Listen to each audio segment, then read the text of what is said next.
Halo semuanya, sebelumnya izin memperkenalkan diri.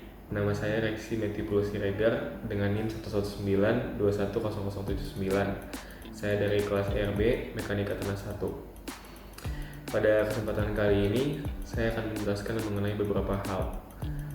Yang pertama yaitu mengenai pembentukan bumi dan pembentukan patahan dari lempengan tektonik. Jadi bumi sendiri terbentuk dari pecahan-pecahan benda angkasa yang terkumpul menjadi satu dan mengalami pemadatan atau kompresi melalui gaya-gaya tekan tertentu dan kemudian menjadi suatu kesatuan, yaitu planet bumi. Tentunya hal ini terjadi beberapa miliar tahun yang lalu, sehingga belum dapat dipastikan secara spesifik apa yang terjadi pada pembentukan bumi tersebut. Hanya ada hipotesis-hipotesis dari beberapa ilmuwan. Selanjutnya yaitu patahan. Patahan sendiri terjadi akibat adanya tenaga eksogen dan endogen. Tenaga eksogen itu merupakan tenaga yang berasal dari luar bumi. Contohnya yaitu erosi ataupun pelapukan dari batuan-batuan. Kemudian endogen merupakan tenaga yang berasal dari dalam bumi. Contohnya yaitu gempa bumi dan juga letusan gunung berapi. Berikutnya saya akan menjelaskan jenis-jenis peta geologi dan kegunaan dari peta-peta tersebut dalam suatu konstruksi. Yang pertama ada peta geologi permukaan atau Surface Geological Map. Peta ini berfungsi menentukan lokasi bahan bangunan, menentukan letak drainase, pencarian sumber air, dan juga pembuatan jalan. Yang kedua ada peta singkapan atau Outcrop Map. Peta ini memberi informasi mengenai sifat bahan dan kondisi strukturalnya. Yang ketiga, ada peta ikhtiar geologis.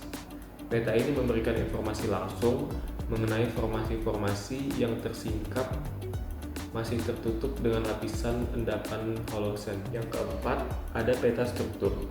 Peta ini memberikan informasi mengenai garis-garis kedalaman yang dikonstruksikan pada permukaan sebuah lapisan yang terletak di bawah permukaan tersebut. Yang kelima ada peta isopatch. Peta isopatch ini menggambarkan garis-garis yang menghubungkan titik-titik sebuah formasi ataupun lapisan dengan ketebalan yang sama. Yang keenam ada peta fotogeologi. Peta ini dibuat berdasarkan pada interpretasi dari foto udara. Yang ketujuh dan yang terakhir yaitu peta hidrogeologi. Peta ini menunjukkan kondisi air tanah yang terdapat pada daerah yang dipetakan.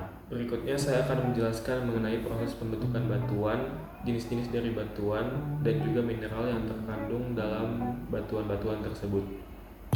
Secara umum, batuan berawal dari magma. Dan seiring berjalannya waktu, magma tersebut mengalami pendinginan dan pembekuan yang disebut juga kristalisasi. Dari hasil kristalisasi tersebut, menghasilkan batuan beku. Kemudian batuan beku tersebut mengalami pelapukan dan berubah menjadi sedimen. Sedimen tersebut kemudian dipadatkan oleh berat lapisan bumi dan menghasilkan batuan sedimen. Selanjutnya, batuan sedimen yang terkubur jauh di bawah permukaan bumi mengalami tekanan dan panas yang tinggi. Kemudian terbentuklah batuan metamorf. Contoh dari batuan sedimen yaitu batu konglomerat, batu pasir, batu serpih, batu gamping, batu breksi, dan batu lempung. Kemudian yang kedua yaitu batu beku, batuan beku. Contohnya yaitu granit, peridotim, dan gabbro. Yang ketiga atau terakhir ada juga batuan metamorf. Contoh dari batuan metamorf tersebut yaitu batuan marmer, batuan batolit, lapolit, dan batuan sil. Yang terakhir saya akan menjelaskan beberapa jenis pelapukan. Yang pertama yaitu ada pelapukan mekanik atau pelapukan fisika. Pelapukan ini adalah pelapukan yang terjadi akibat faktor-faktor alam, contohnya gempa dan letusan gunung vulkanik. Yang kedua ada pelapukan biologis. Pelapukan ini terjadi akibat makhluk hidup, contohnya hewan, manusia, dan tumbuhan. Salah satu contoh dari pelapukan ini yaitu bagaimana lumut tumbuh pada batu dan membuat batu tersebut menjadi rapuh dan akhirnya lapuk. Yang ketiga ada pelapukan kimiawi. Pelapukan ini contohnya ketika zat asam dari hujan mengikis batuan secara perlahan dan terjadilah pelapukan pada batuan tersebut. Jadi mungkin sekian penjelasan dari saya mengenai proses terbentuknya batuan, mengenai jenis-jenis batuan dan lain-lain. Kurang lebihnya saya mohon maaf, semoga bermanfaat. Terima kasih atas perhatiannya.